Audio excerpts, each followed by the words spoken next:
Do you have a general philosophy that guides you through life? And if so, how has it sustained you through challenges or moments of alienation, as we just finished talking about? How does this sustain you? Your general philosophy. Well, as I mentioned before, I do feel like I must always keep that center and be aware of who I am and ask myself, is this what you really can live with? Is this what you really believe?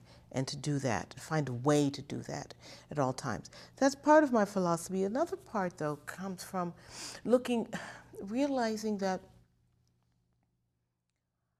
I'm just like everyone else. We're all human beings with the same amount of fear, joy, yearning, and some of us realize our dreams, some of us don't, but the capacity for love, the capacity for hate, the capacity for all these emotions is in each of us.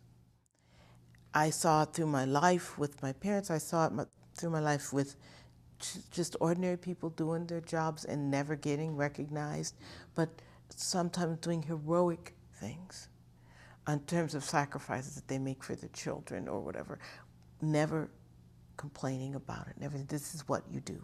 This is what I grew up learning. That sustains me, even in moments of trial and tribulation. I will find myself saying to myself, so that's okay. You're alive, you're healthy, you have your wits, you have your friends who love you, and you believe in what you're doing. Let the rest fall the way it is. Also to realize that sometimes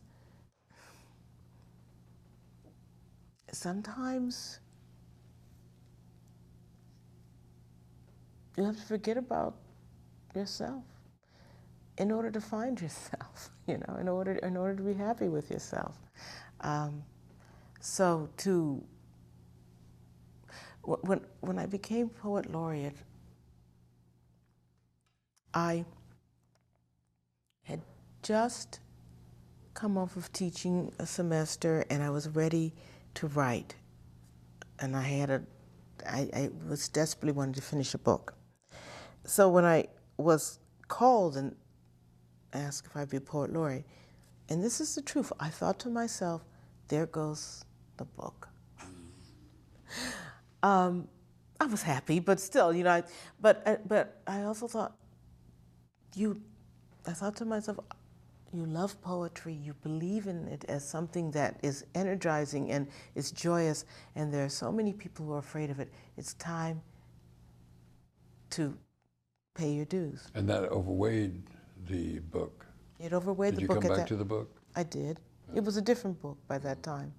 But I did come back to it. But it overweighed it because I remembered what moved me. Mm-hmm. I wanted other people to feel that. And I found myself, interestingly enough, through giving up part of that book, I found myself through actually people who would write it and say, I don't know much about poetry, but, and then they would eloquent letters about their first book of poems and stuff. I remember this man, this elderly gentleman from Kansas who said, a white gentleman who said that he got his first library card, and there was a mobile library that came through his little rural town, and he ran, by the time he finished signing up for it, he only had time to grab a book, and he grabbed this book, and it turned out to be a book of poems by Paul Laurence Dunbar. And he said, here I am, totally disappointed, little white boy in Kansas. He said, but it's the only book I had, so I read it. And he said, and I loved it. It changed my life. But he said, I would have never picked up a book of poems. Did he write When Melindy Sings? Yeah. Yes. And so he, and that changed me. I said, oh. Yeah. Yeah. So this is for everyone. This is for everyone, yeah. Exactly. And those are the things that sustain me too. This is for everyone.